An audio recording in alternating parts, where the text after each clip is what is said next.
Man, I like that a lot. Maybe think of it this way, though. Maybe the word entrepreneur, we could think of it being used almost interchangeably with the word creator. Because isn't that precisely what you're doing in business? Isn't there this emerging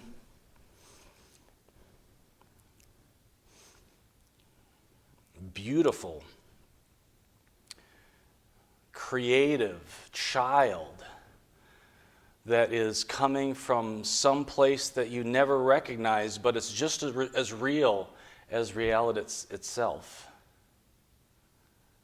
And so the creative moment has a throughput to the entrepreneur. And don't you love being a carrier of that? I wonder sometimes, and I hope what that means is that somehow we're emulating God, the highest good. And I know that you've been in this moment before. You know, life has you in this very stable space. We'll call that ordered space. And then a disruptive thought comes to you. And that disruption is so compelling, it pulls you from the space that you once were in, and it pulls you to a different place. I see a lot of rumors of that in the Genesis account. That whole context of, think about this, God standing in perfect order, and then looking across the span of time and finding this place where you and I live. And he makes this creative gesture. And I find this gesture loaded with risk as well. The risk is, I'm going to leave perfect order. And Genesis is pretty clear about this account. I'm going to step into what? I'm going to step into chaos. How many times have you done that in your careers? Where everything is ordered, and it's time to expand, or it's time to enter into a new business, and you know that there was this compulsion that pulled you somewhere else, and you step from order into chaos.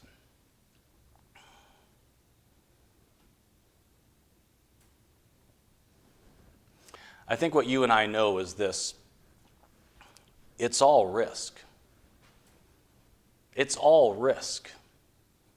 What if you take that first fragile step and you step into oblivion? You have lived there before and you love it. You love that bleeding edge of not having the assurance of a future, but knowing that risk is causing you to compel you to get to some place that as of today doesn't exist.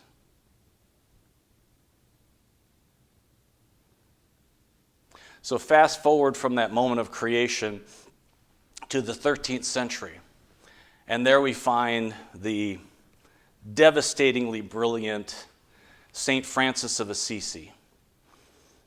And the Franciscans to this day, they have this conception that Advent occurred. Advent occurred. The coming occurred when these simple words were constructed and the logos was brought from nothing, into something.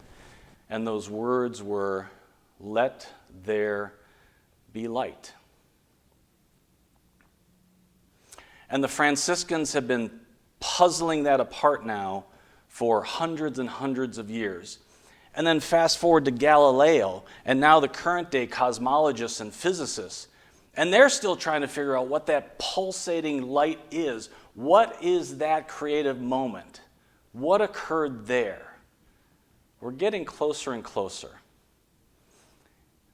I think you'll like this. In the 1920s, there was this Belgian physicist, and his name was Georges Lamatière.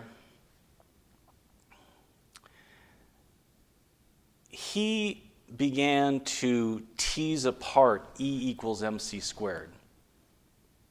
Einstein wasn't a fan because it was putting his formulations at risk.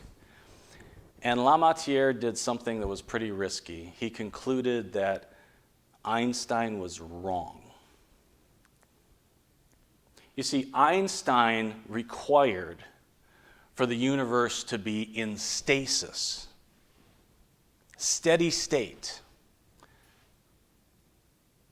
Lamatière begins to tease apart his formulations and concludes that can't be right. It's not right that the universe continues in its original state.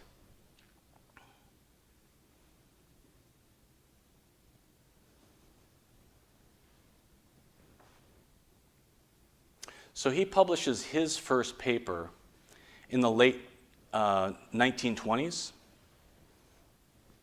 that concludes that the universe continued to expand to this moment. And so when you as a businessman, when you as a businesswoman, when you are trying to attempt something that's never done before, it's like we're standing in this field of particulates that began with that let there be light, and that same creative quality is somehow resident inside of you.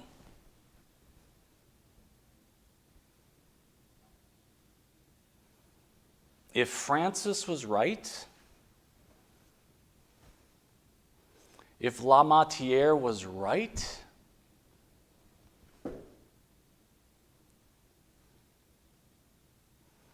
creation continues now.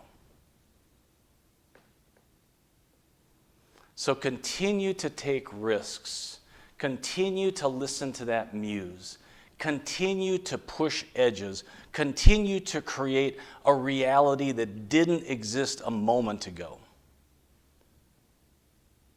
And somehow when you do that and when I do that, there's an emulation of that which is most holy and most profound.